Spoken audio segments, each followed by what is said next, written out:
Hello guys, this is Amit and welcome to my channel. और आज हम टेंथ क्लास का जो है यूरोप में राष्ट्रवाद का उदय, ये हिस्ट्री का फर्स्ट लेसन है, ये स्टार्ट करेंगे। इसका फर्स्ट पार्ट ये भी जो लेसन है एक्चुअली 3 पार्ट्स में डिवाइड कर कर ही मैं पढ़ाऊँगा क्योंकि काफ़ी बड़ा है। ठीक है। और एकदम पढ़ाऊँगा तो ये थोड़ा होच पोच हो सकता है क्योंकि इसमें काफ़ी सारे कंट्रीज़ के बारे में बता रखा है, फ्रांस, इटली, जर्मनी। ठीक है।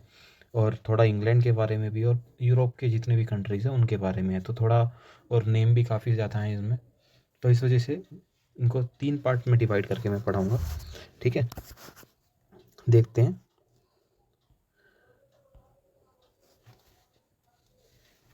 अब इसमें कुछ मेन पॉइंट्स जान लेते हैं, कुछ डेफिनेशंस जो होती हैं। ठीक है, वो देख लेंगे। सबसे पहला है निरंकुशवाद क्या होता है। निरंकुशवाद ये क्या होता है। निरंकुश इसको ये कह सकते हैं ऑटोक्रेसी, आई थिंक इसको बोलते हैं। ठीक है, इसमें क्या है कि ऐसी सरकार या ऐसी शासन व्यवस्था होती है जिस पे कोई अंकुश नहीं होता, कोई लगाम नहीं होती। ठीक है, लगाम नहीं होती है, कोई रोक नहीं होती, ये बोल सकते हो। इसने एक बार डिसीजन ले लिया तो ले लिया, उसको वापस लेने का ये। ठीक है, मतलब ये अपने मनमानी ढंग से चलती हैं ऐसी सरकारें। ये ज़्यादातर राजतंत्र में होता है कि राजा ने जो डिसीजन ले लिया उसको वापस नहीं लेगा वो। ठीक है, अब एक यहाँ पे है वर्ड यूटोपिया, इसको हिंदी में अगर देखें तो राम राज भी बोलते हैं, राम राज। ठीक है, मतलब ये ऐसी व्यवस्था होती है कोई के, मान लो ये रियल में संभव है ही नहीं। ऐसे समाज का आदर्श होता है जो कि रियल में संभव ही नहीं है, कि बन ही नहीं सकता ऐसा समाज। ठीक है, राम राज इसलिए बोलते हैं यार, इसकी कल्पना की जाती है कि ऐसा समाज होना चाहिए, मतलब उसके अंदर इतने अच्छे लोग होने चाहिए, कोई भी अपराध ना हो, सभी के सभी लोग डिसिप्लिन्ड हों। ठीक है, अनुशासन में चलें सारे लोग, जो भी रूल्स रेगुलेशन चलाए गए हैं उनका पालन करें। ठीक है, लेकिन ऐसा कोई समाज आज तक हुआ नहीं है और ना ही होगा, क्योंकि हर समाज में कुछ असामाजिक तत्व होते हैं और कुछ सामाजिक तत्व होते हैं। असामाजिक तत्वों का मतलब है कि कुछ बुरे लोग भी होते हैं और अच्छे लोग भी होते हैं।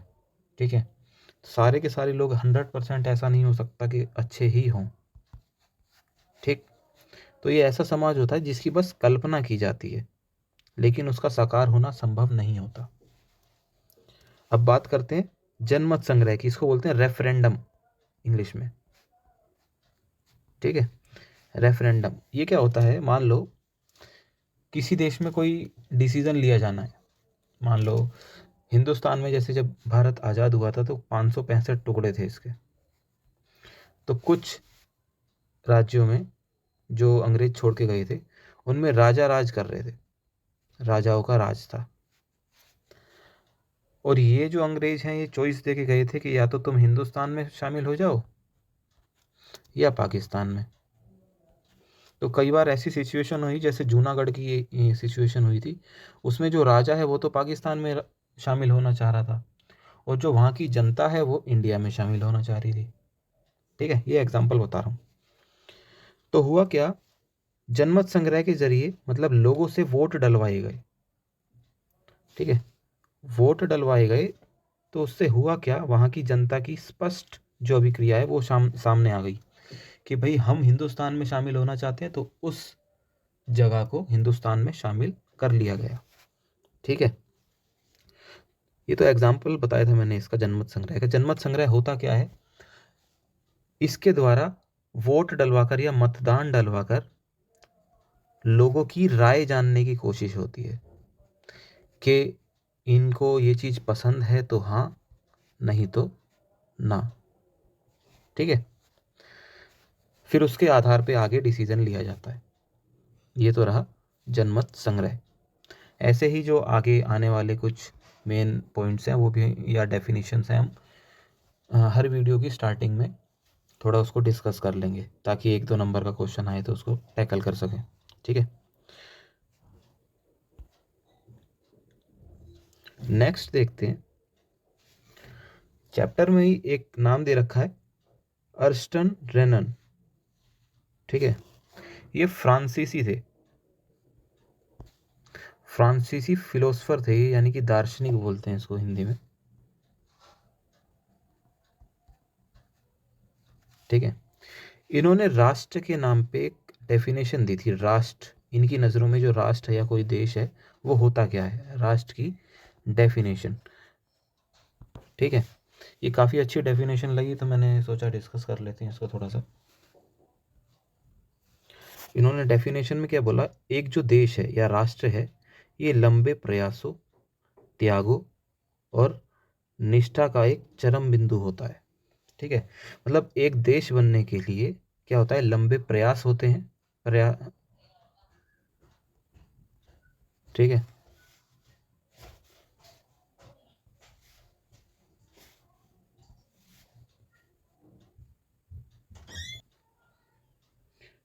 इसके अलावा उन्होंने बोला कि एक राष्ट्र में शौर्य, वीरता और उनका कुछ अतीत होता है।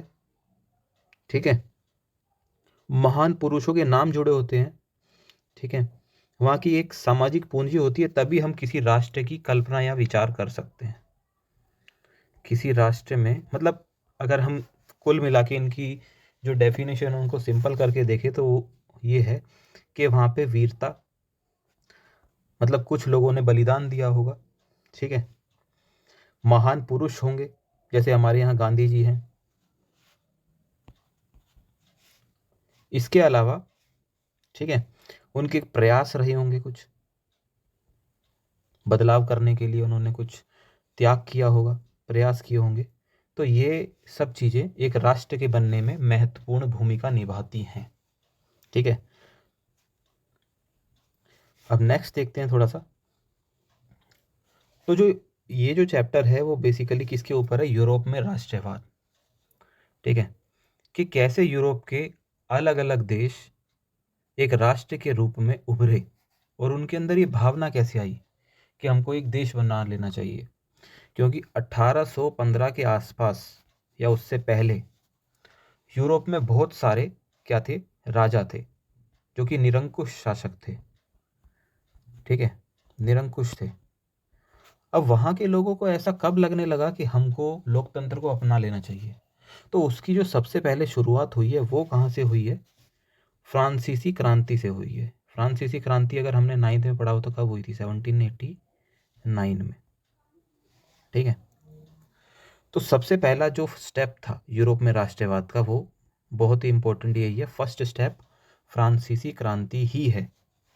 ठीक है, यहीं से ही स्पष्ट अभिव्यक्ति होती है कि यूरोप में राष्ट्रवाद का उदय हो होना शुरू हो गया था।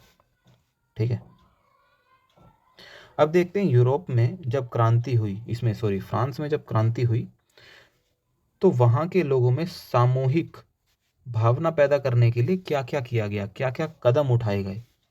ठीक है, कदम क्या क्या उठाए गए, मतलब यूरोप में जो क्रांति हुई तो वहाँ के लोगों को आपस में जोड़ने के लिए, सामूहिक भावना पैदा करने के लिए वहाँ पर क्या क्या प्रयास किए गए। तो सबसे पहला जो वहाँ के क्रांतिकारी लोग थे जिन्होंने फ्रांसीसी क्रांति में भूमिका निभाई थी, उन्होंने क्या करा, फ्रांस को पितृभूमि बोलना शुरू कर दिया। जैसे हमारे यहाँ भारत माता बोलते हैं, तो वहाँ उन्होंने फ्रांस को इस नाम से पुकारा, ला पेरी। ठीक है, या इसको बोलते हैं पितृभूमि। ये पितृभूमि ऐसे कर लेना, पितृभूमि। ठीक है, फिर क्या करा उन्होंने, फ्रांस के जितने भी लोग थे उनको क्या बोलना शुरू कर दिया, फ्रांस के नागरिक। नागरिकों को के लिए उन्होंने जो शब्द यूज करा, उन्होंने यूज करा ली सिटोरियन। ठीक है, ली सिटोरियन। फिर उन्होंने क्या करा, फ्रांस का एक संविधान बनाया और उसमें समान अधिकार बनाए सभी लोगों के लिए। हमने 9th में पढ़ा था कि 3 ग्रुप हुआ करते थे वहाँ पे फ्रांस में, 3 सामाजिक ग्रुप हुआ करते थे। एक होता था कुलीन, ये अमीर लोग हुआ करते थे, जमींदार, पादरी वर्ग हुआ करता था, और एक हुआ करता था तृतीय वर्ग। तो इन्होंने क्या करा, इन तीनों वर्गों को हटा के समान अधिकार सब लोगों को दे दिए। ठीक है, फ्रांस में। फिर इन्होंने क्या करा, फ्रांस का एक तिरंगा बनाया जो कि पुराने तिरंगे की जगह लेनी थी जिसको, ठीक है। इन्होंने एक और प्रयास करा। फ्रांस में जो एस्टेट जनरल थी उसका नाम बदल के इन्होंने क्या कर दिया था, नेशनल असेंबली कर दिया था, ठीक है। इसके अलावा वहाँ एकता बढ़ाने के लिए लोगों में इन्होंने प्रयास किया था कि जो आयात निर्यात शुल्क है इसको ही ख़त्म कर दो। अब ये आयात निर्यात शुल्क क्या होता है, मान लो हमारा एक देश है, कोई सामान मेरे को अंदर मंगाना है दूसरे देश से, तो उस पर लगता है टैक्स या कर बोलते हैं उसको हिंदी में, ठीक है। या मेरे को कोई सामान यहाँ से बाहर बेचना है दूसरे देश में, तो उस पर भी टैक्स लगता है। तो इन्होंने क्या करा, जैसे ही फ्रांसीसी क्रांति के बाद फ्रांस में सत्ता परिवर्तन हुआ, तो इन्होंने इस पे लगने वाला टैक्स और इस पे लगने वाला टैक्स इसको ही ख़त्म कर दिया, शून्य कर दिया या ना के बराबर कर दिया, ठीक है यहाँ तक। अब इसके बाद इन्होंने अगला बदलाव क्या करा, इन्होंने समान भार की व्यवस्था अपनाई। पहले जो यूरोप में इतनी सारी कंट्रीज थी, हर किसी के अंदर अपने अपने मानक थे, मतलब कहीं पे अलग वजन तोला जाता था, कहीं पे अलग वजन तोला जाता था, कहीं पे अलग वजन तोला जाता था, ठीक है। इस तरीके से था। तो इस तरीके से जो व्यापार करने में काफ़ी ज़्यादा समस्याएं आती थी, तो व्यापार को एक रूपता देने के लिए इन्होंने क्या करा कि इस भार और मापन की समान व्यवस्थाएं अपनाई, ठीक है, जिससे व्यापार करना आसान हो गया पूरे फ्रांस में। ऐसे ही क्या है, जो क्षेत्रीय भाषाएं थी, रीजनल लैंग्वेजेस जो थी, उनको इन्होंने हतोत्साहित करा, और फ्रांस की जो भाषा थी फ्रेंच, उसको इन्होंने बढ़ावा दिया। जैसे हमारे यहाँ क्षेत्रीय भाषाएं बोली जाती है, मान लो हिंदुस्तान में बिहारी, ठीक है, या तेलुगु, तमिल, इस टाइप की भाषाएं वहाँ पर बोली जाती थी, ठीक है। फ्रांस में भी अलग अलग भाषाएं बोली जाती थी। तो इन्होंने क्या बोला कि भाई सारे लोगों को हम क्या करते हैं, फ्रेंच बुलवाते हैं, फ्रेंच बुलवाते हैं, और फ्रेंच को हम अपनी राजभाषा का दर्जा दे देंगे, और फिर हम काम भी उसी में ही करेंगे, ठीक है। ये प्रयास इन्होंने करा लोगों में क्या करने के लिए, एकता की भावना बिठाने के लिए। अब वहाँ पर देखो, मान लो ये फ्रांस है और इसके अंदर लोग अलग अलग भाषा बोल रहे हैं, तो सारे लोग अपने अपने बारे में सोचेंगे, अपने अपने भाषा ग्रुप के बारे में सोचेंगे। तो जब इन्होंने इन भाषाओं को हतोत्साहित करा, ठीक है, ख़त्म करने की कोशिश करी, और इन सब की जगह इन्होंने फ्रेंच लैंग्वेज लाने की कोशिश करी, तो जाहिर सी बात है ये जो पांचों के पांचों या जितने भी ग्रुप थे, ये सारे अपने आप में जुड़ा हुआ महसूस करेंगे, तो यहाँ पर एकता का प्रसार होगा। यही तो ये चाहते थे, ठीक है, कि लोगों में एकता की भावना आए, और फिर क्या हो, एकता की भावना आए और फिर क्या है, एक राष्ट्र का निर्माण हो। यही तो चाह रहे थे ये लोग, कि जो यूरोप के बिखरे हुए हिस्से हैं उनको जोड़कर एक देश बना लिया जाए। ऐसे ही जो क्रांतिकारी थे, जब इन्होंने फ्रांस में क्रांति ला दी, तो यूरोप के दूसरे देशों में बैठे हुए लोग भी देख रहे थे, जो विभिन्न अलग अलग प्रकार के राजाओं के चंगुल में फंसे हुए थे।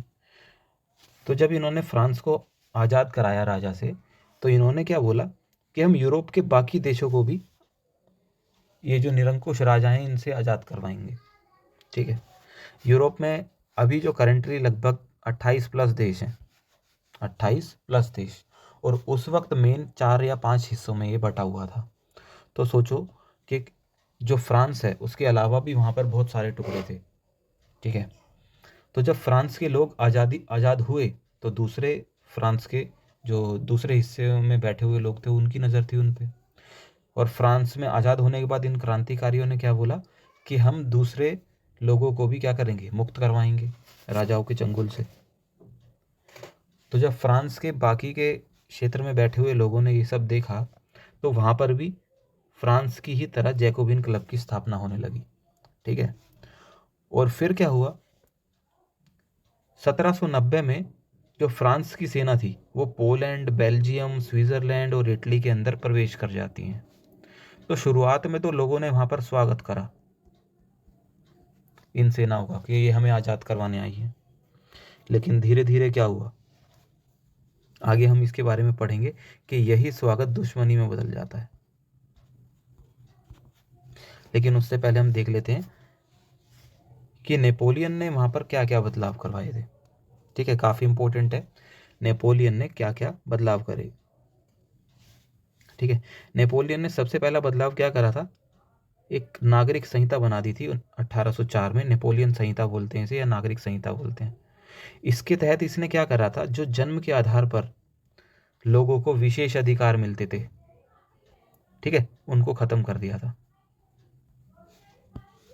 उनको खत्म कर दिया था, विशेष अधिकारों को खत्म कर दिया था। विशेष अधिकार होते हैं, मान लो कोई अमीर घराने में पैदा हुआ है, ठीक है, तो कुलीन लोगों को वहाँ पर क्या कहते हैं, टैक्स नहीं देना पड़ता था। तो अगर कोई कुलीन घर में पैदा हुआ है तो उसको नेपोलियन ने क्या करवा दिया था, अब भाई अब टैक्स दोगे आप, ठीक है, आपके जो विशेष अधिकार हैं ये सब खत्म हो गए।